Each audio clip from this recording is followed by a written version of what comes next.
Ok, lisons. Lisons. Il dit, j'ai livré mon dos, c'est Jésus qui parle, au travers du prophète Ésaïe. C'était une prophétie concernant notre Seigneur Jésus. Je disais que mon message s'intitule « Être délivré de la honte ». Il dit, j'ai livré mon dos à ceux qui me frappaient et mes joues à ceux qui m'arrachaient quoi? La barbe. Je n'ai pas dérobé mon visage aux ignominies et aux crachats.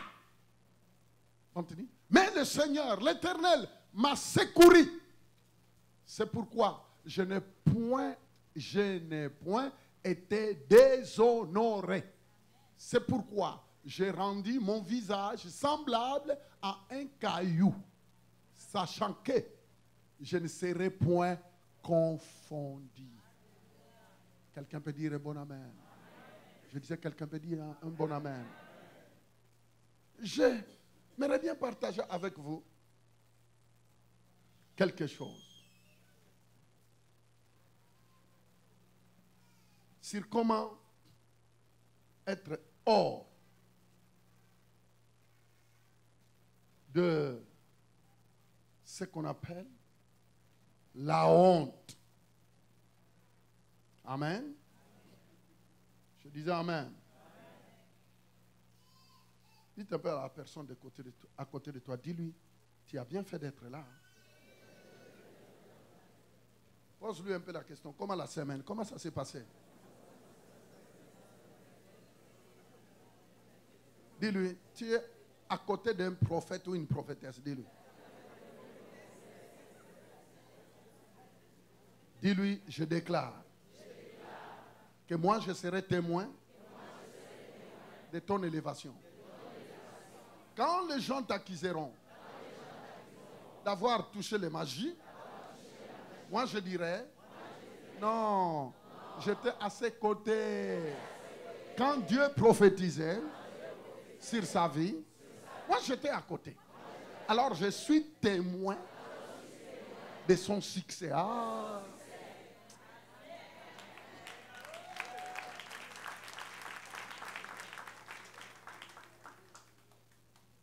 Toi, tu seras témoin. Mon ami, il faut être prêt. Il faut élever les attentes. Et vous savez que beaucoup de personnes n'iront jamais loin parce qu'ils ne veulent pas élever les attentes. Ils ont peur d'élever les attentes. Ils se disent, et si j'élève les attentes? Et si rien ne se passe? Et si rien ne m'arrive? Oh, quelle honte! Oh, quelle confusion! Qu'est-ce que les gens diront? Qu'est-ce que les gens penseront de moi? Mais effectivement, toi, tes yeux est plus braqués sur ce que les gens diront et non pas sur les promesses de Dieu. Allô? Je disais allô? Vous savez, ce matin, à la chambre de prière, j'étais en train de parler quelque chose que Dieu m'a montré. Ce matin, à la chambre haute, avant que je revienne sur mon message, Dieu m'a fait parler des choses quand j'étais en train de prier ce matin. Et ça m'a touché. Il m'a parlé premièrement de... Ah, merci. Il m'a parlé de la détermination. Il a dit, les gens prient, mais ils n'ont pas la détermination. Ils ne sont pas déterminés. Et il m'a montré, il m'a donné l'exemple de Noé. Il a dit, Noé, Noé, pour voir ce que j'avais promis, il vivait dans un coin où la pluie ne descendait pas. Mais je lui ai dit que j'allais inonder la terre de l'eau. Et ça lui a pris 120 ans pour construire l'arche. Et le Seigneur m'a montré comment il était déterminé de voir les promesses de Dieu s'accomplir. Et pendant les 120 ans-là, il a reçu toutes les calomnies possibles. Si l'Internet était à son époque, si le Facebook, si c'était à son époque, il serait un sujet de moquerie. Mais même à leur époque, il y avait des coureurs. Vous savez, il y avait des coureurs, des personnes qui passaient en courant. Et ils regardaient, monsieur, qu'est-ce qu'il fait? Et puis ils passaient. Ils arrivaient dans notre village, je dis, on a vu un monsieur là, il s'appelle monsieur Noé. Il est en train de dire que bientôt, il y aura une forte pluie qui va submerger la terre. Je ne sais pas ce qu'il lui a pris. On ne sait pas quelle mouche qu'il a piqué. Mais en tout cas, vous pouvez aller vérifier. Et il continue à courir. Oui, il y avait des coureurs à cette époque. C'est formidable. Et c'est très important. Mais Noé a persévéré jusqu'à la fin. Il était déterminé jusqu'au moment où la pluie s'est déclenchée. La inondation. C'était la première chose. Et je suis en train de préparer à vous enseigner sur la détermination dans les jours à venir. Deuxième chose que le Seigneur m'a parlé. Il m'a parlé des femmes. Il m'a parlé des dames. Est-ce qu'il y a-t-il des femmes ici? Je disais, est-ce qu'il y a-t-il des vraies femmes ici? Pas à moitié, mais des vraies. Et le Seigneur m'a parlé des dames. Il a dit, regarde un peu Esther. Il a changé le destin de tout son peuple. Il a dit, ces dames que vous voyez en face de vous, c'est des femmes capables de changer le destin. Et leur destinée est le destin des grandes choses. Je dis, Seigneur, quand j'ai arrêté de prier, je dis, Seigneur, merci. Merci. Vous savez, ce n'est pas tout le temps que Dieu parle comme ça. Mais moi, quand Dieu me parle, j'aime saisir. Et c'est par rapport à cela, demain, lundi, mardi, mercredi, nous allons avoir seulement les femmes. Le Seigneur m'a mis à cœur. Le Seigneur m'a parlé d'avoir 3 jours de prières intenses, de jeûnes intenses, seulement avec les sœurs. Et Dieu vous appelle des dames de destinée. Aucun démon ni le diable lui-même ne peut pas arrêter le destin que Dieu a pour ta vie. Alors rendez-vous demain, mardi et mercredi ici. Toutes les femmes de l'église, jeunes filles, maman, femmes seules, qui que soit, pas d'excuses, sauf les femmes en grossesse n'ont pas le droit de jeûner. Mais tous les autres, nous allons serrer nos intestins. On pourra boire de l'eau, on peut prendre du lait, mais tous les soirs, à partir de 18h, nous allons être ici, toutes les dames de l'église, jusqu'à 21h. Mercredi, nous allons clôturer avec tout le monde. Quelqu'un peut dire amen. Mais les hommes, n'oubliez pas qu'on a un rendez-vous quoi? Vendredi. Vendredi et le samedi. Je ne sais pas s'il y a des hommes ici. Merci, merci. Mais le Seigneur, laisse-moi vous lire dans ma version. Ésaïe 50, à partir du verset 6, il dit, je présente mon dos à ceux qui me frappent. Je tends le joug à ceux qui m'arrachent la barbe. Je ne protège pas mon visage contre ceux qui m'insultent et qui crachent sur moi. Le Seigneur Dieu vient à mon secours. C'est pourquoi leurs insultes ne me touchent pas. Je rends mon visage dur comme pierre. Je sais que je ne serai pas vaincu. Le Seigneur est près de moi. Il me donnera raison. Est-ce que quelqu'un veut me faire un procès? Allons ensemble au tribunal. Est-ce que quelqu'un veut m'accuser? Qu'il s'avance vers moi. Oui, le Seigneur Dieu vient à mon secours. Qui peut alors me condamner? Mes ennemis s'useront tous comme un vêtement mangé par les vers. Oh. La version est terrible. Hein? En fait, si je ne finis pas mon message, eh bien, je continuerai. Parce que nous sommes en train de parler sur la puissance de la grâce. Ça fait presque 2 dimanches. Dernièrement, premier dimanche, deuxième dimanche, nous avons vu comment est-ce que Dieu parlait à Israël, qui ressemblait à une jeune fille, mais qui a été délaissée. Qu'une femme a donné naissance, et après, la fille a été délaissée. Elle baignait dans son sang. Et tout le monde passait, mais personne n'a fait cas. Tout le monde l'a rejetée. Mais la Bible dit que Dieu passa par là. Et en passant par là, il a dit quelque chose. Il a dit, tout le monde t'a abandonné, personne ne veut de toi, mais je te déclare, vis. Et il est parti. Dieu est parti. Est-ce que vous êtes là? Est-ce que vous comprenez? Je n'ai pas besoin de ton corps, j'ai besoin de ton esprit. Entre à l'intérieur. Il est repassé pour la 2e fois. Et c'est là où il a vu que la fille a fait des progrès. Et il a vu que maintenant le temps était arrivé, non seulement de la laisser nue, mais elle avait besoin de notre type d'assistance. Dieu a commencé à prendre soin d'elle. Dieu a commencé à l'habiller. C'est ça, le dimanche passé, nous avons vu quel type d'habit. Oh, tout ça, ce ne sont que de l'introduction, ces messages-là. Parce que je reviendrai sur le type d'habit. Nous avons vu que Dieu a commencé à la couvrir. Et nous sommes dit la fois passée que nous devons apprendre à nous couvrir. Parce qu'on couvre quelqu'un qui se sent nu. Et c'est honteux. Mais Dieu est celui qui ouvre. Il couvre. Dieu passe et il couvre la fille. Non seulement il la couvre, mais il commence à vêtir cette fille, mais pas n'importe quel habit. Des habits en soie, en lin. Parce que Dieu, il est le Dieu d'excellence. Dieu ne donne jamais les chips. Dieu ne donne jamais n'importe quoi. Dieu donne le meilleur. Et il explique même les sandales. Ce n'était pas des simili-cuir. Et c'était des vrais sandales en cuir. Des habits brodés. Des bijoux en or. Pas de plaquettes. Mais c'était en or. C'est parce que c'est Dieu qui a décidé de prendre soin de la fille. Quelqu'un peut dire amen. La Bible dit que jusqu'au moment où la fille était devenue très, très, très, très belle. Vous voyez, ça parle de l'excellence où Dieu veut t'emmener. Vous savez, il y a des moments où tu peux croire que dans ta vie s'arrête ici. Non, ta vie ne s'arrête pas ici. Spirituellement, ta vie ne s'arrête pas là. Matériellement, ta vie ne s'arrêtera pas là. Socialement, ta vie ne s'arrête pas là. C'est pourquoi le diable travaille nuit et jour pour tenter de semer la confusion dans ta tête.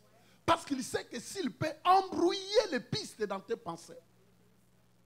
Et si tu n'es pas fort à faire face et à renverser tout raisonnement qui se présente prétentieusement contre la vérité de ce que Dieu dit, tu risques de croire que ce que Satan dit est vrai.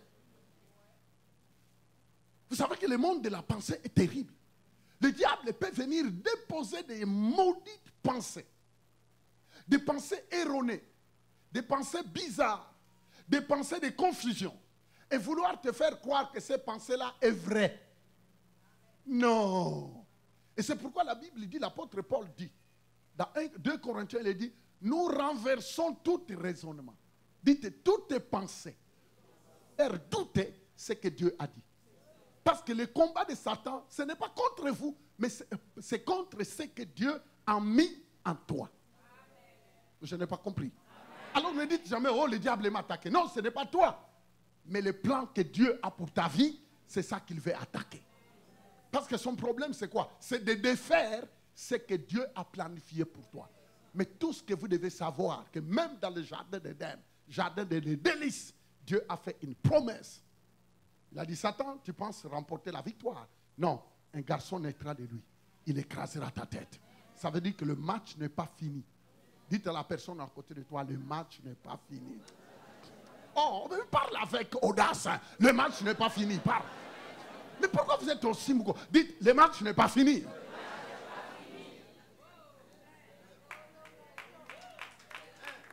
Le match n'est pas fini.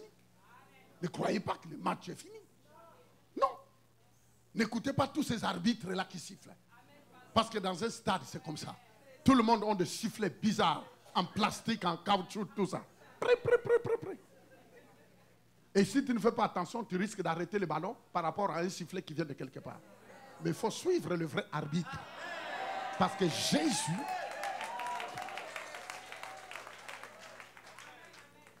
C'est pourquoi il faut montrer à tous ces fossoyeurs d'arbitres. Montre-lui ça. Même quand tu veux, toi tu fais ça. Et tu continues. C'est ça. Et tu toi tu lèves seulement ça. Tu ouvres et tu dis. Parce que ce qui est écrit est écrit.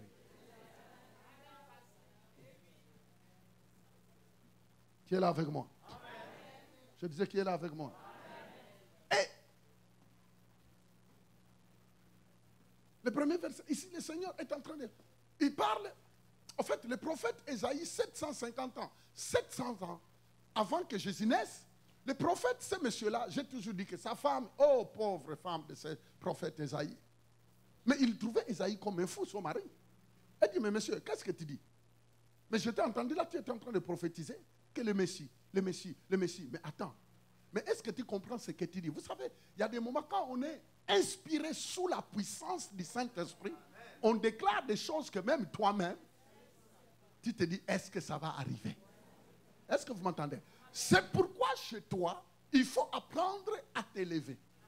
Tu prends la promesse, tu ouvres la bouche, tu dis, ainsi dit le Seigneur, je prophétise.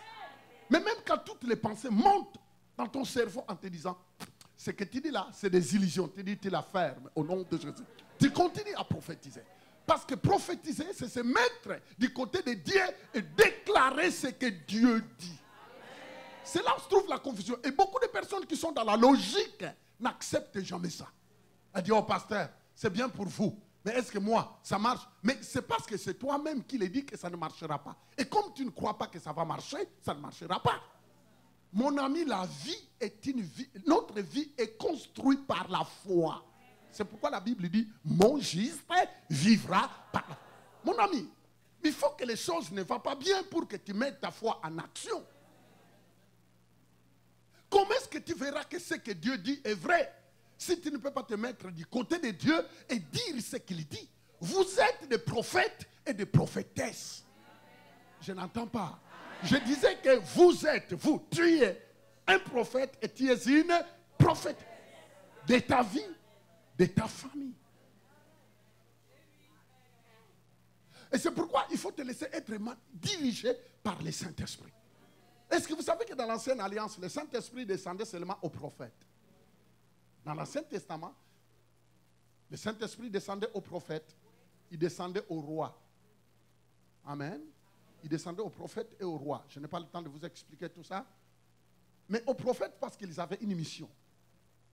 Comme les gens n'étaient pas nés de nouveau dans l'Ancien Testament, Jésus n'était pas encore là.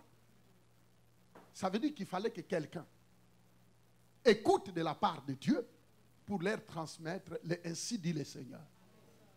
C'est pourquoi les prophètes étaient très importants. Même les rois, même tout le monde devrait aller voir les prophètes pour poser la question, qu'est-ce que Dieu dit? Le Saint-Esprit, quand tu descendais sur les prophètes, il terminait, il se retirait. Il terminait, il se retirait. Parce que le Saint-Esprit ne pouvait pas rester sur quelqu'un, sur un individu, parce qu'il n'était pas né de nouveau.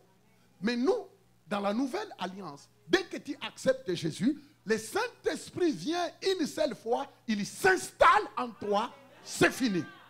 Voyez maintenant, le Saint-Esprit qui descendait une fois de temps en temps au prophète, toi, le Saint-Esprit est descendu en toi. Mais le diable fait tout pour que tu ne comprends pas que la présence du Saint-Esprit est en toi. C'est pourquoi tu es obligé de regarder de gauche à droite. Quand le prophète parle, tu es la prophétesse qui doit parler dans ta famille. Regarde un peu, il y a eu une famine en Samarie. Et le prophète a déclaré, il est parti voir le roi en disant, demain à cette heure-ci, nous aurons de quoi à manger. Et vous savez, le général qui était à côté du roi, il dit, roi, j'aimerais te dire la vérité que même si les fenêtres s'ouvrent au ciel, de telles choses qu'il dit n'arrivera jamais. Vous savez, c'est ça qu'il a dit. Le général qui était à côté du roi. Il dit, roi, il ne faut pas élever trop tes attentes. Parce que oui, je sais que c'est un prophète. Mais c'est ce qu'il vient de dire, avec toute la famille. Vous voyez, est-ce que tu sais comment les gens sont en train de manger même leur bébé? Roi, tu es au palais, tu ne sais pas ce qui se passe. Les gens commencent à bouillir leurs enfants, manger. Et maintenant, croire à ce que cet homme vient de dire, que nous, demain, aux mêmes heures, nous aurons de quoi à manger en vrac. En tout cas, même s'il y a des fenêtres au ciel qui s'ouvrent, de telles choses, ça, des promesses comme ça ne viendra pas. Ah, en tout cas, ils peuvent dire que Dieu a dit, en tout cas, moi, je ne crois pas. Et puis le général a dit, bon, moi, je ne crois pas. Mais vous savez, aux mêmes heures, quand les choses sont arrivées, vous savez, les gens couraient tellement pour aller prendre des choses que le général a été écrasé par les coureurs. Il est mort. Parce que le prophète lui a dit, ça va arriver. Mais toi, tu n'auras pas part. Vous savez, quand tu doutes de ce que Dieu est capable de faire, tu risques de voir les choses, mais ne pas y participer. Le général est mort, écrasé, tous les intestins dehors. C'est parce qu'il a douté contre ce que l'homme de Dieu déclarait. Ainsi dit le Seigneur. Vous êtes des dangers pour le royaume de Satan. Il ne faut jamais te voir comme tu te vois physiquement. Mais tu sais que tu es esprit. Vois-toi en esprit. Vois-toi en esprit. Parle en esprit. Déclare des choses en esprit. Marche en esprit. Oh.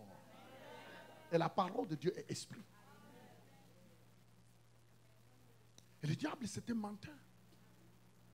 Le prophète prophétise à propos de la venue du Messie. Ici, nous voyons le prophète Ésaïe qui est en train de parler de Jésus-Christ. En fait, la prophétie qu'il donnait 700 ans avant que Jésus vienne physiquement, le prophète Ésaïe est en train de déclarer ce qui devrait arriver dans 700 ans. Waouh! Formidable. Je crois que lui-même ne comprenait pas. Le verset 6. Le verset 6, il dit, j'ai livré mon dos. Vous voyez, c'est Jésus. Il parle, j'ai livré mon dos à ceux qui me frappaient. Et mes joues à ceux qui m'arrachaient la barbe. Je n'ai pas dérobé mon visage. En fait, il parlait de Jésus, comment il serait malmené. Et exactement, si vous lisez les évangiles, vous allez voir comment Christ, quand on l'a mené sur la rue de Dolorosa, dernièrement, quand on était en Israël, on a marché sur ces rues-là. Et on nous montrait partout où il est tombé. Comment on le fouettait, comment on arrachait. Il était devenu un sujet de honte. Tu te rends compte, un monsieur de 33 ans, presque laissé à nu, créateur, laissé déshabillé, avec un tout petit habit, tout simplement pour. Et tout le monde passait. Si vous lisez les évangiles, vous entendez comment les gens sont en train de dire, oh, mais si tu es vraiment le Fils de Dieu, si vraiment tu es le Fils de Dieu, comment tu peux te permettre que des gens te malmènent comme ça? Et le mépris était parti tellement loin, je n'ai pas le temps de vous expliquer. Si tu n'as jamais été humilié, si tu n'as jamais été rejeté, et si vous regardez la foule qui l'insultait, c'était ceux qui ont mangé le pain et les poissons qu'il a multiplié. Ah. Ne sois pas étonné que parfois des personnes que tu as investi des heures dans la prière se tournent contre toi. Ne sois pas étonné que parfois un enfant que tu as élevé s'élève contre toi. Les gens qui criaient, crachaient, et des gens qui venaient qui frappaient, PAM! Et puis ils disaient, ok, est-ce que tu peux dire qui t'a frappé? C'était la foule qui a mangé le pain. Et donc, c'était la foule. L'ingratitude de l'homme n'a jamais changé. Est-ce que vous m'entendez bien? Il ne faut pas plaider comme un bébé. Oh, pasteur, tu sais, par rapport à ce que moi je fais. Il y a des personnes comme ça dans la vie. Tant que l'humain est sur la terre, l'ingratitude ne manquera jamais. Mais la Bible dit que Jésus presque dénudé. Il dit que je n'ai même pas esquivé. Il a donné son visage. Non seulement il a donné son visage. Premièrement, on lui a enlevé le tissu, la tunique qu'il portait. On lui enlève l'habit. Il se retrouve nu. Et il était devenu un sujet de sarcasme. Il y a d'autres qui insultaient. Il y a d'autres qui le traitaient de tout. Il y a d'autres qui disaient, mais c'était le charpentier qui avait scié notre bois. Il y a d'autres qui disaient, mais non, mais est-ce qu'à Nazareth, quelque chose de bien peut sortir de là? Mais c'était Nazareth, lui. Je vis la vie de Nazareth. En fait, c'était une ville où la plupart des bandits, des délinquants. Et c'est pourquoi il disait, est-ce qu'à Nazareth, quelque chose de bien peut sortir de là? C'est parce que c'est une ville. Et vous savez, quand les touristes nous expliquaient, le maître du tourisme nous expliquait, il dit, Nazareth était un coin où les délinquants, les illettrés, les gens de basse classe, c'est dans ces coins-là qu'on pouvait les trouver. C'est pourquoi les pharisiens, les scribes, les grands érudits de la parole, les docteurs de la loi, ils disent, oh, est-ce qu'à Nazareth aussi? Tu vois, vraiment, est-ce qu'à Nazareth, quelque chose de bien peut sortir? Ça veut dire qu'il était prophète, mais il ne croyait pas que quelque chose de bien peut sortir de Nazareth. Je te déclare que même si les gens voient qu'il n'y a rien de bien qui peut sortir de toi, qu'ils soient confondus au nom de Jésus. Ils l'ont humilié, ils l'ont tellement abaissé. Ils l'ont tellement abaissé. Les gens venaient cracher, les gens l'insultaient, les gens doutaient contre son appartenance à Dieu. Les gens doutaient contre sa divinité. Ils disaient, si tu étais Dieu, si tu étais le Fils de Dieu. Mais la Bible dit que Jésus-Christ n'a pas dit un mot. C'était honteux, les amis. Regardez même un enfant, ton enfant de 4 ans. Tu commences à le taper devant tout le monde. Tu vois que la honte commence à s'installer. À un certain moment, tu vois l'enfant lever la voix. Non, maman. Mais c'est parce qu'il voit. Il voit qu'il est humilié devant tout le monde. Vous savez, il y a d'autres choses qu'on fait. On pense que non, c'est un enfant, il ne comprend rien. Mais vous pouvez s'aimer quelque chose en lui. C'est pourquoi vous voyez des gens grandir avec une honte. Renfermé. Tu vois, mais pourquoi cette personne est toujours renfermée? Mais vous ne connaissez pas son passé. Vous ne savez pas comment on l'a traité. Et ça a créé la honte. Ça a créé le complexe d'infériorité. Ça a créé l'humiliation. C'est pourquoi vous voyez aujourd'hui des enfants qui n'ont pas la grâce de Dieu. Ils sont parfois en train de se venger contre leurs parents. Ils se vengent contre papa, contre maman. C'est par rapport à comment ils l'ont élevé à la maison. Comment on les traitait. Et l'enfant a développé une honte. L'enfant a développé un complexe d'infériorité. L'enfant a développé des choses selon les traitements que vous lui avez donnés. Il y a des choses que nous devons nous repentir. Il y a des choses, parfois tu es en train de prier pour les enfants, tu vois comme s'ils se révoltent. Mais dis-toi, Seigneur, essaye un peu de revenir en arrière en disant, Seigneur, je te demande pardon. Vous savez que ce matin, j'étais en train de chanter un chant. Je faisais rire à mon épouse. Le chant est venu comme ça. C'était un chant qu'un vieux papa de chez nous chantait. Alors c'est revenu dans ma bouche. J'ai dit, oh, cette chanson-là, c'était un vieux papa de notre village chantait. Alors je lui ai expliqué l'histoire de ce vieux-là. Vous savez, j'étais très jeune. Je crois que 3 ans, 4 ans.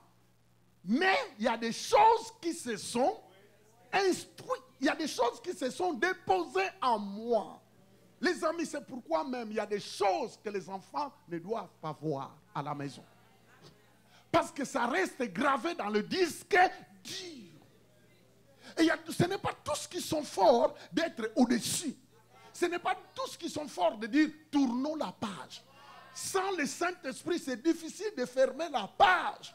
Alors pourquoi ne pas éviter ça? Pour toi qui es enfant de Dieu, pour toi qui es un enfant de Dieu, né de nouveau, lavé par le sang de Jésus, pourquoi ne pas éviter de voir l'avenir des enfants? Ne vis pas pour toi-même. Essaye un peu de réfléchir sur leur avenir. S'il vous plaît, il y a des choses, il y a d'autres graves. Et si tu n'es pas fort même à genoux, et de dire non, je refuse, c'est pourquoi même des enfants qui ont vu tout le temps papa battre maman. À un certain moment, ils développent une haine contre leur papa. Mais tu dis, mais comment tu peux haïr ton papa comme ça? Mais tu ne sais pas ce qui s'est passé derrière les 4 murs. Quand tu viens écraser leur maman, tu la laisses nue avec des coups de pied. Mais tu penses que les enfants ne voient pas. Tôt ou tard, tu mangeras les fruits. C'est pourquoi vous voyez des gens se balader de gauche à droite. Mais il ne faut pas les accuser parce qu'il y a des moments où ils souffrent. Il dit comment faire pour se débarrasser de cette honte? Comment faire pour se débarrasser de cette misère? La honte qui m'assaille. Je vais te dire qu'il y a quelqu'un qui a vécu cette honte. C'est le Fils de Dieu. En tant que créateur de l'homme, en tant que l'homme qui a créé l'homme, le Dieu créateur de l'homme, et voir l'homme se les déshabiller, et voir l'homme cracher sur lui, et voir l'homme les frapper, et voir l'homme déchirer son visage par des coups, voir l'homme choisir un malfaiteur que lui. Mon ami, mais la Bible dit qu'il n'a pas ouvert la bouche. Les amis, il y a d'autres traitements, n'ouvre pas ta bouche.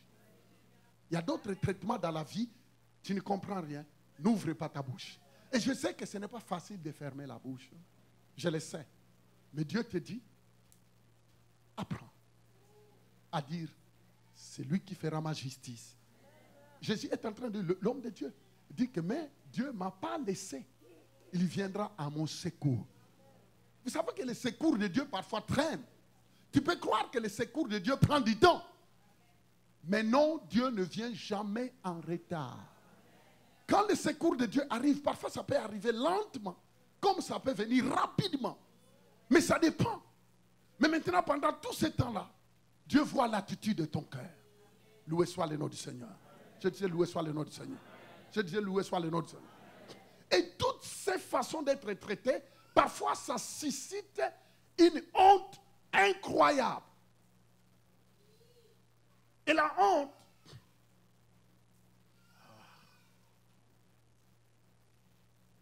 béni soit le nom du Seigneur.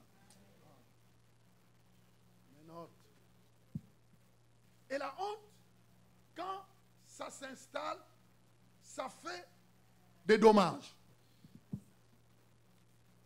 La réponse pour vaincre la honte, c'est la personne de Jésus-Christ.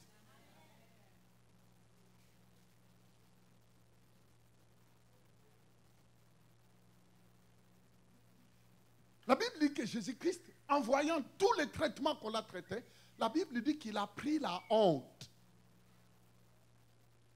Voyez pourquoi la honte ne doit pas te détruire. Parce que Jésus, c'est la face. Il a été traité à ta place. Il a porté la honte. C'est pourquoi il est la solution à la honte. Jésus a pris ta place. Et en prenant ta place, il a porté toute la honte. C'est pourquoi il est le seul capable de te délivrer de quoi? De la honte. Quelqu'un peut dire amen.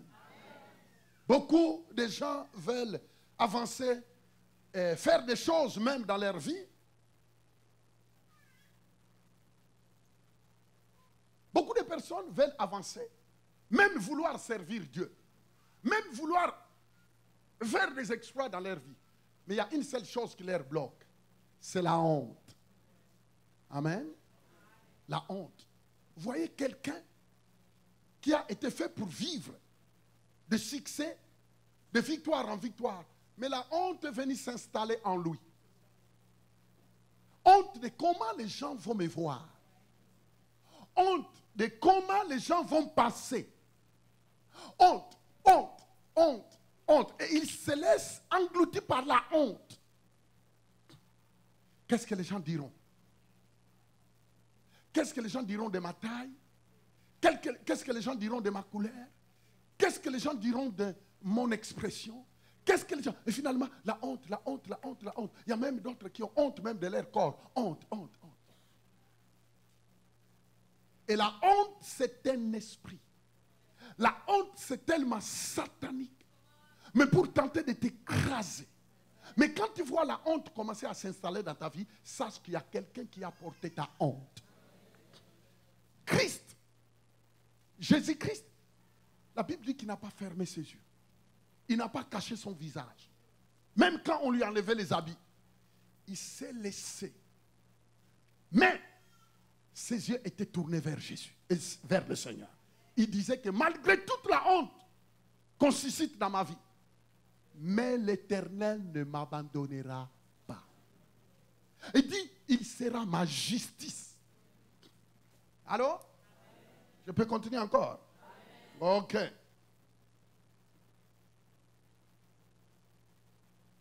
Il y a une très grande différence entre la culpabilité et la honte. La culpabilité, ça se résume par...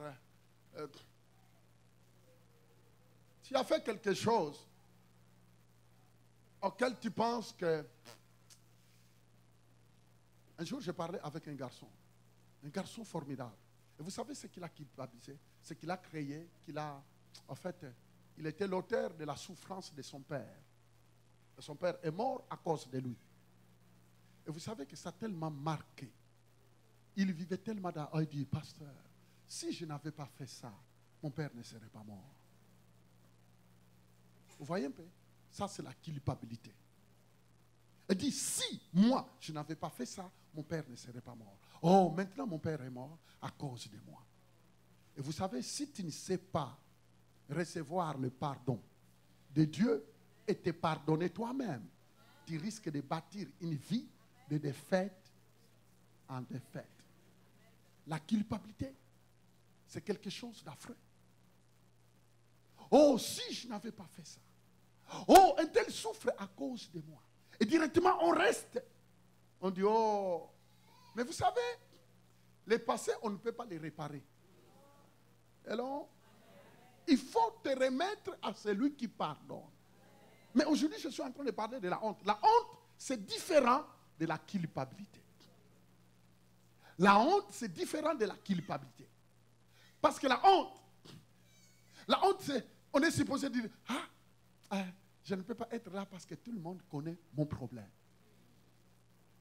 Alors, vous savez, beaucoup de personnes ne veulent même pas s'engager à faire des choses parce qu'ils croient que tout le monde connaît son affaire. Tu sais, en tout cas. Et à chaque moment, quand ils voient les regards des gens, les regarder, ils disent, oh, on connaît tout. On connaît tout. On connaît tout. Oh, on connaît tout. Ah, on connaît tout. Vous voyez la personne, directement, il a tendance à vouloir se renfermer. C'est ça que la honte fait. La honte, tu as l'intention que, oh non, je ne peux même pas lever ma tête ici. Et le diable te dit, non, ne levez pas ta tête. Est-ce que tu te souviens? Tu te souviens? Est-ce que tu sais que tout ce que tu as fait, tout le monde les connaît? Ah, tu vois la personne parfois même s'éloigner. Elle dit non, je ne peux pas être là. Et la honte amène le soupçon. Tu as l'envie de soupçonner tout le monde. La honte te ramène le passé. Le passé, quand tu penses seulement, dire oh. Dès que tu es oh, je crois que tout le monde. Je vois. C'est pourquoi vous voyez parfois d'autres personnes, tu passes, mais tu es passé en face de moi. Tu ne m'as même pas vu. Et je pensais que... Il y a des personnes qui sont comme ça. Je pensais que... Mais parfois la personne n'est pas passée intentionnellement. Ne l'a pas fait intentionnellement. Mais quelqu'un qui développe la honte, directement il pense que... est-ce qu'il n'a pas entendu? Est-ce que mon affaire, il ne l'a pas entendu? Est-ce qu'on ne lui a pas expliqué ce que j'avais fait? Et tu vois directement la personne. La honte détruit. Mais s'il y a un médicament pour te guérir, c'est Jésus. Il a pris ta honte. Il a pris ma honte. Quelqu'un peut dire amen. Même quand le diable vient te montrer. Vous savez, il y a des personnes qui traînent leur passé. Il y a même des choses que d'autres personnes ne connaissent pas. Tu peux être là. Parfois, il y a des choses que tu as fait en secret que personne ne connaît. Mais à un certain moment, le diable va susciter la honte que tu penses que tout le monde est au courant. C'est ça le mensonge du diable. Dites mensonge. Répétez avec moi, mensonge. Tu peux le dire avec conviction, mensonge.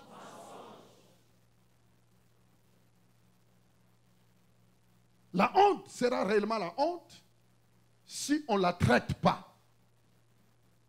On peut être exploité même par quelqu'un, quand tu ne traites pas la honte, tu risques d'être exploité même par quelqu'un. La honte, c'est penser que tout le monde connaît ta situation, ton problème. La honte nous attache aux événements du passé. La honte souvent nous attache aux événements du passé, sur ce qui s'est passé dans le passé. Et on ne peut pas même avancer au futur à cause de la honte. On veut avancer. Vous savez, parfois, le nombre de personnes, parfois, a dit, oh non, pasteur, moi je crois que j'ai un appel de Dieu. Mais j'ai honte. J'ai honte. S'il n'a pas peur, il a honte. Ah non, pasteur, moi j'ai honte parce que, tu sais, vu mon passé, si j'essaye, qu'est-ce que les gens diront? Qui connaît ton passé? Si ce n'est le diable. Oh, pasteur, moi, j'aimerais bien servir. J'aimerais bien faire quelque chose. Moi, j'ai vu même d'autres personnes. Pasteur, moi aussi, je voulais donner. Mais je me disais, on me dira que je voulais me montrer. Alors, j'avais honte, pasteur. Je me suis entré à moi-même. Je dis, voyez, même des choses qui ne devraient pas amener la honte, amènent la honte. Et si tous les chrétiens aussi sont des grands auteurs à susciter la honte. La honte. Oh, pasteur, tu sais, j'avais confessé ma vie à quelqu'un et certainement il a répandu tout. Pasteur, moi je pensais me cacher à l'église. Moi je pensais m'ouvrir parce que la Bible dit confessez-vous les uns les autres.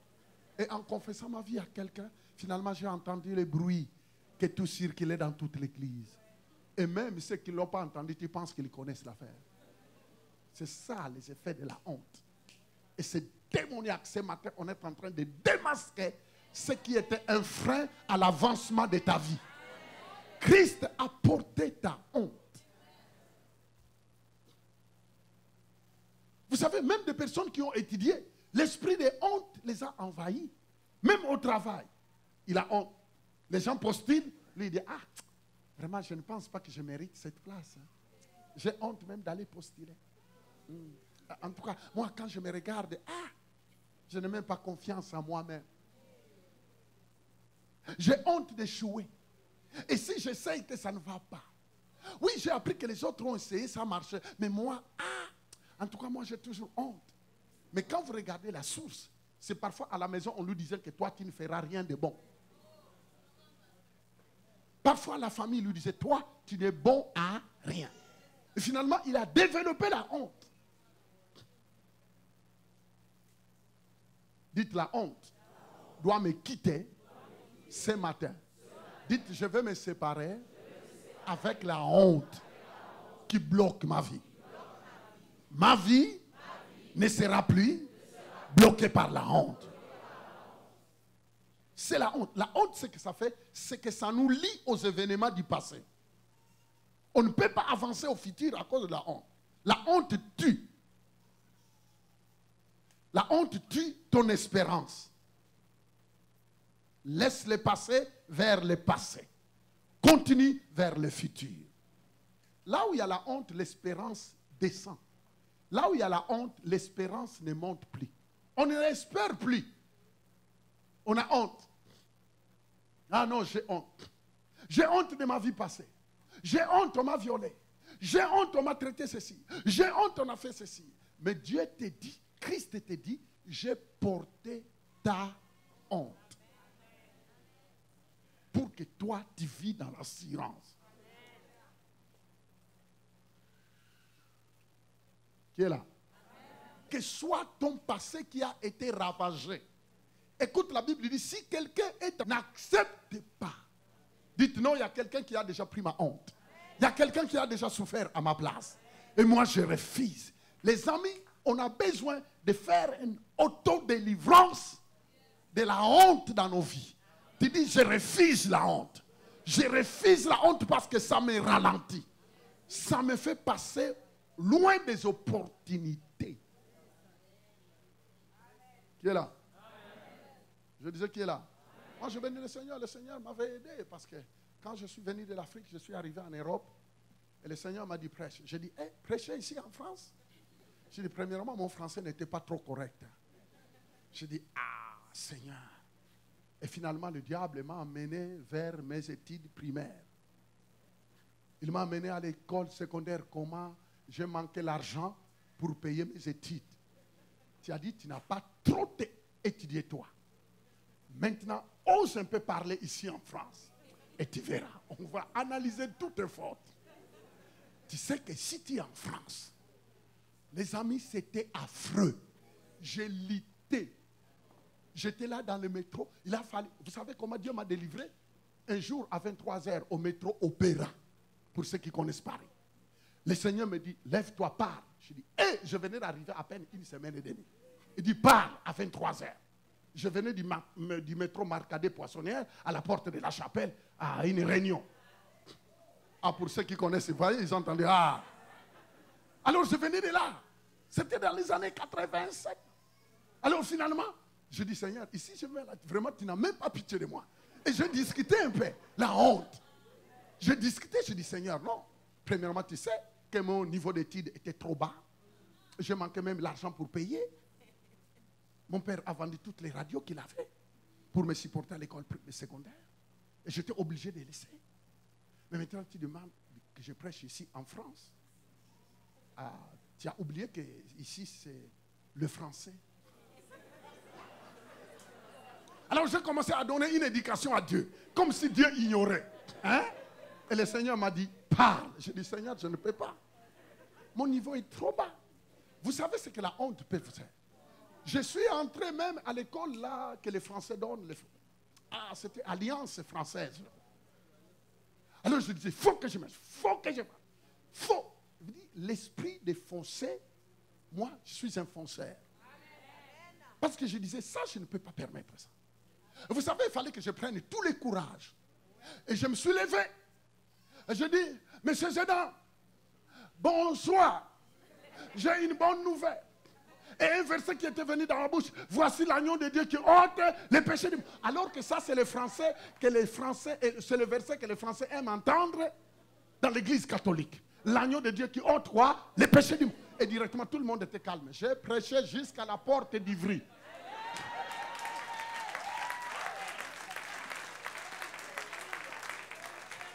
Et vous savez, quand je terminais, écoutez-moi, quand je terminais, il y a un monsieur qui était dans le wagon. Il portait mes nerfs. En fait, il s'est préparé pour aller se suicider. Mais en écoutant ce message, il sort, le métro venait de terminer. Et je sors, tout le monde m'entoure. Et le monsieur dit, monsieur, tu sais que j'avais planifié, en sortant du métro, d'aller me suicider. Mais en écoutant ce que tu as dit, je renonce. Il a donné sa vie à Jésus. Mais voyez un peu comment quelqu'un, j'étais bien habillé, mais à l'intérieur de moi, j'étais rongé. Il y a des personnes, tu les vois bien, mais il est rongé. La honte qui est venue, je ne sais pas de quelle source. J'avais l'envie même de pousser plus loin, de haïr mon oncle qui avait beaucoup d'argent. Et moi, j'étais très intelligent à l'école. C'est moi qui donnais des cours à des professeurs d'université aujourd'hui. Je leur donnais, je leur montrais la mathématique, la technologie, Mais je vis que mes neveux maintenant, et leur papa avaient l'argent. Ils sont partis, je dis, ah même c'est le frère de ma maman. Comment il peut... Alors que c'est le système de matriarcat. Il devrait s'occuper de moi. Il a pris soin de ses enfants. Et moi, à l'école, tu as vu même Bruno, et il disait, ce gars-là, c'est un génie. Tout le monde disait que c'est un génie. Parce que si je ne sors pas le premier, je ne dormais pas bien. Moi, le troisième ne me disait absolument rien. Premier ou deuxième. Deuxième avec beaucoup de doutes. Moi, je pouvais mémoriser la technologie comme ça. Et je récitais. On nous appelait des bloquistes. On bloquait tout et puis on vomissait. Dans les interros, n'essaye pas. Mais maintenant, tu vois que malgré toute cette intelligence-là, du coup, un événement arrive. Tu vois ton papa vendre tout, ses radios, vendre tout. Au moment où tu vois toute la famille, j'ai une famille de métis. Pour des gens qui connaissent, des gens qui remportaient des courses à l'ex-Zahir, des motos, des mangamba, des goguets. C'était ma famille. et l'argent, ils avaient des bateaux qui emmenaient des grimes au Portugal. Mais on a regardé comme ça. Tu vois, quand tu te retrouves dans cet état humilié, intelligent, mais humilié, tous les études, le diable m'a amené tout ça. Il a dit vraiment, si Dieu t'aimait, mais comment il pouvait te laisser là? Mais je bénis le Seigneur parce qu'il a fallu quand même parfois que les choses s'arrêtent là. Je ne sais pas si aujourd'hui je prêcherai ici. Qui est là? Ne permettez pas à la honte d'être un homme. Alors je me suis levé, je dis, voici l'agneau de Dieu qui ôte les péchés de moi. Oh, je vais m'arrêter là. Ça, c'était mon introduction. Alors voici l'agneau de Dieu. Et finalement, j'ai commencé à parler. Quand je vis les gens accepter Jésus, et le Seigneur m'a dit, tu as vu pourquoi je t'ai emmené ici? Je dis, ah, Dieu, tu m'as amené ici en France? En France, pour parler là, devant des Français. Un jour, c'est pourquoi je n'oublierai jamais Papa Makuta. Ce papa-là qui m'a adopté, il avait 5 doctorats. Un jour, il m'a fait asseoir comme ça au salon. Il dit, Fofi, tu sais, moi j'ai 5 doctorats, mais je n'ai pas ce que tu as. Je suis un enfant de Dieu, mais je n'ai pas ce que tu as. Et vous savez, il entrait avec moi dans les trains. Un écrivain. Si c'est quand il y a une personnalité de la Sorbonne, avec des prix. Mais il entrait dans le métro. Je prêchais. Lui et sa femme distribuaient les signets, les pamphlets, le Nouveau Testament, l'évangile Jean, selon Jean. Et ils distribuaient. Un jour, je vis leur débat. Il y a eu des étudiants qui se disputaient en disant, mais ton visage ressemble à l'écrivain Jean-Pierre Ceci. Il a dit, il les regarde, il a dit, c'est bien moi. Oh mais non, il est déjà mort. Nous, on étudie ses livres à l'université. Il a dit, non, c'est bien moi. Quand il a pris la garde, il a dit, non! Mais regardez un peu. Il était tellement... Et il me disait, tu sais, Fofi, tu as quelque chose que moi, je n'ai pas. Ah, si je pouvais avoir ce que tu as. Mais moi, j'étais rongé par la honte. La honte de ne pas bien articuler. La honte de qu'est-ce que les Français diront. La honte, vous savez, tu peux bloquer ta vie par les préjugés des gens. Il y a d'autres qui vont vous ramasser. Un jour, j'étais en train de prêcher en Australie. En Australie, je prêchais devant des grands prédicateurs de la télévision américaine. Et moi, j'étais l'unique noir. On m'a dit, la Miss australienne, qui était la femme du pasteur, m'a dit, Pasteur Fofi, maintenant c'est ton tour. J'ai monté sur l'estrade. Mais je vous l'ai dit, j'ai transpiré. Il fallait voir mes orteils. J'ai transpiré, je disais, ici. Vous savez, le diable ne laisse pas quelqu'un du coup. Hein? Même en montant, il va chercher toujours à t'abaisser. Il a dit, Fofi, tout le monde, c'est des grands prédicateurs de la télévision. Toi, tu vas oser. Mais tu peux dire que tu as mal à la tête et puis ils vont te laisser. Vous savez, il y a d'autres choses que nous faisons. On est obligé d'échapper. On présente parfois des excuses qui n'est pas vrai. Dieu te dit, arrête. Ne laissez pas la honte bloquer. Vous avez des talents. Aujourd'hui, je suis en train de vous dire des choses qui m'ont fait mal. Mais Dieu m'a délivré.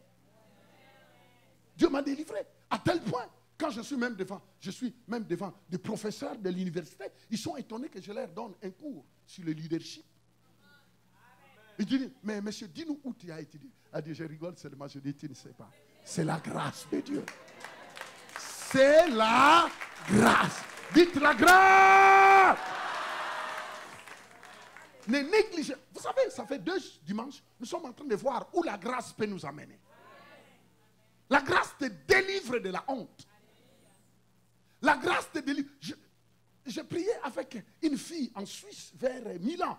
Et cette fille a dit, pasteur, moi j'ai honte. Même quand tu me dis que Dieu va faire des choses avec toi, j'ai honte. Pasteur, tu sais, j'étais une fille en Espagne. J'étais une fille que tous les hommes sortaient. Je sortais avec 22 messieurs par jour. Parce qu'elle est ghanéenne, elle cherchait l'argent. Elle dit, pasteur, les gens formaient les rangs pour sortir, se coucher avec moi. 22 par jour. Elle dit, pasteur. Et quand tu dis que le sang de Jésus m'a lavé, moi ici, le pasteur veut que je prenne le micro, que je parle, que je fasse le programme. Mais quand je vais monter, je me vois avec le micro, mais je vais tomber raide. Parce que quand je ne fais que voir mon passé, pasteur, j'étais comme un esclave. Les gens formaient les rangs pour se coucher. Et aujourd'hui, tu me dis que Dieu m'a pardonné. Vous voulez que moi je me tienne devant, que je parle? J'ai dit, mais tu as oublié la grâce. La grâce nous libère de la honte, quel que soit d'où tu viens. Et vous savez, c'est quand on sait qu'on est libéré par la grâce qu'on peut dire, non, moi je ne me laisserai pas là. Je peux faire ce que je n'ai pas fait. Je peux m'instruire, je peux avancer. Et les amis, quand j'ai compris ça, que la honte ne peut pas me bloquer, quand j'ai compris que la grâce est au-dessus de tout, quand j'ai compris, je dors sur les livres. Je dis, je me cultive. Et la grâce de Dieu est capable de t'amener au-delà de même ceux qui ont des papiers. Oh, je ne t'entends pas. Vous savez que ce n'est pas le diplôme qui fait quelqu'un. C'est la grâce de Dieu. C'est bien d'avoir tout ça. Mais tu peux aller plus loin. Est-ce que je parle à quelqu'un ce matin? Je crois que Dieu est en train de faire. Vous savez, il y a des personnes même qui ont honte même de s'engager dans les mariages. Mais non, moi je suis incapable. Je suis incapable. Moi je suis incapable par rapport à ce que j'ai vécu. Mais ce que tu as vécu, tu le dis par rapport à ce que j'ai vécu. Le vécu, c'est le vécu. Le passé, c'est le passé. Oh, que le Saint-Esprit te libère de la honte.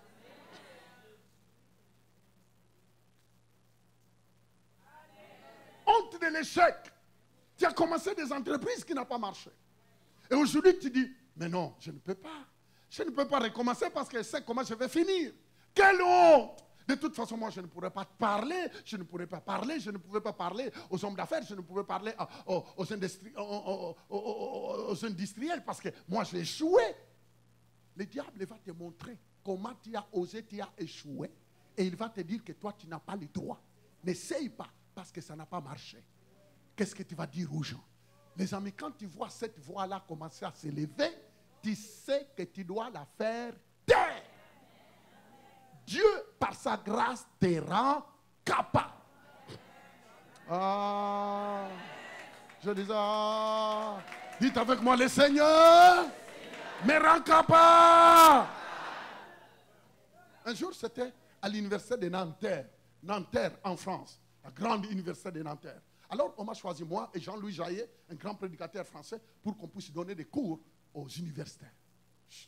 Et on a dit Dieu et les affaires. Le sujet était Dieu et les affaires. Vous savez, je travaillais. À un certain moment, ma tête me chauffait. Parce qu'il y a d'autres choses. C'est difficile de raisonner tellement haut à ce niveau-là. C'était trop haut pour moi. C'était trop demandé. Mais je devrais lire pour présenter la marchandise. Les amis, quel dire travail. Tu vois, à un certain moment, tu lis, les choses n'entrent pas. Parce que ton niveau n'est pas arrivé à ce niveau-là. Mais c'est là où tu dis, Seigneur, pas moi, mais toi. Et c'est là où tu fais de Dieu la source.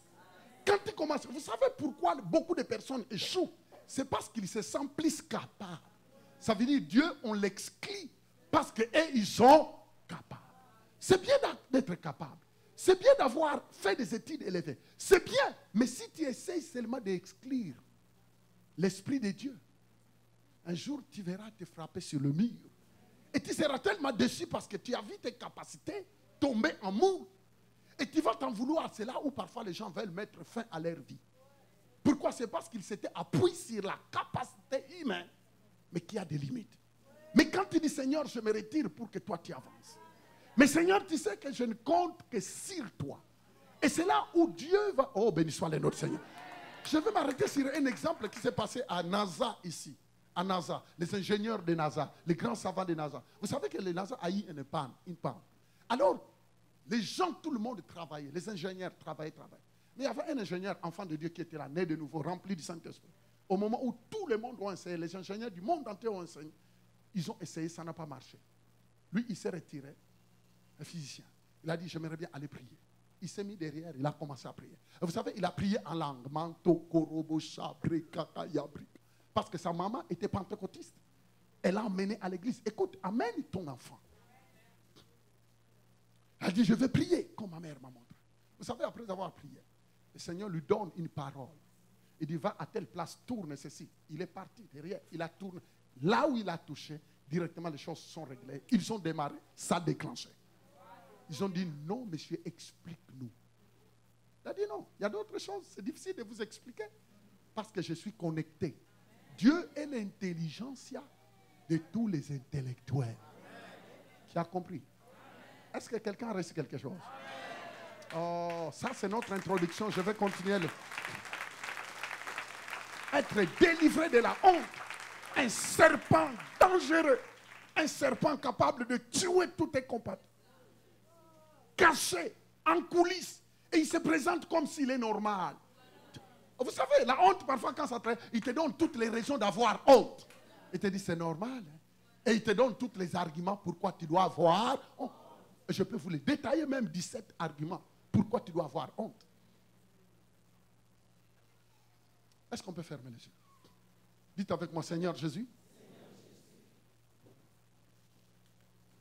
je renonce à la honte ce matin. La honte ne serait plus mon partage. Ce matin, je me déclare libre de toute honte, quelle que soit la forme que cela puisse prendre. Quelle que soit la forme que ça pourra prendre à l'avenir. Quel que soit le préjugé, quelle que soit la source. Père, ce matin, je viens briser. Ah, lèvons-nous, lèvons-nous, lèvons-nous, lèvons-nous.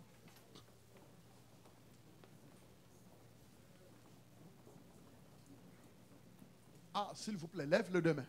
Ouh. Dites avec moi, au nom de Jésus, mon Seigneur, mon Sauveur, ce matin, je te bénis, Seigneur, de m'avoir parlé. Tu m'as instruit ce matin sur l'ennemi de mon âme, la honte. Seigneur, Seigneur Jésus, tu m'as parlé que tu as pris ma honte afin que moi, je ne marche plus dans la honte. Seigneur, ouvre mes yeux et je puisse détecter le riche du diable quand il viendra avec la honte, que je le détecte. Donne-moi le discernement au nom de Jésus. Esprit de honte, sors au nom de Jésus. Dites avec moi, la honte, quelle que soit la forme que tu prendras, que tu prends, je t'ordonne, je t'oblige, sors de ma vie. Tu ne pourras plus jamais être un obstacle au nom de Jésus. Donnez une bonne main d'acclamation à Dieu. Jesus. Emma Santo Roca. Chico Braseya Manda. Gloria. Oh, que la puissance de Dieu te libère maintenant de tout esprit de honte. Honte même de ta personne. Honte même de ton apparence. Honte de tout. Que cela parte dans les mers de l'oubli. Au nom de Jésus. Que tout ce qui te donnait la honte. Honte de ton apparence. Honte de ta façon de faire. Honte de ce que les gens disent. Honte, honte, honte, honte, honte, honte, honte. Quel que soit l'effort. Tu lâches chaque enfant de Dieu. Ce matin. Si tu es dans la salle, tu n'as jamais dit à Jésus de venir. Parce que c'est Jésus qui a pris ta honte. J'aimerais bien que tu répètes avec moi cette prière. Dire à Jésus, viens dans ma vie. Répétez avec moi, tout le monde. Dites avec moi, Seigneur Jésus, j'ouvre mon cœur. C'est toi qui as pris la honte. À la croix, tu as été déshabillé. Tu as été flagellé. On a déchiré ton visage. On a arraché ta barbe. Pour moi. Mais tu n'as pas caché ton visage. Tu t'es laissé à cause de moi. Seigneur Jésus, prends le contrôle. Prends la direction de ma vie. Sauve-moi. Lave-moi par ton sang Au nom puissant de Jésus. Seigneur, tu m'as appelé à avancer, à accomplir des exploits. Aide-moi par la puissance du Saint-Esprit. Et c'est ainsi que je le déclare. Par la foi, je suis libre. Au nom de Jésus. Amen. Je disais Amen.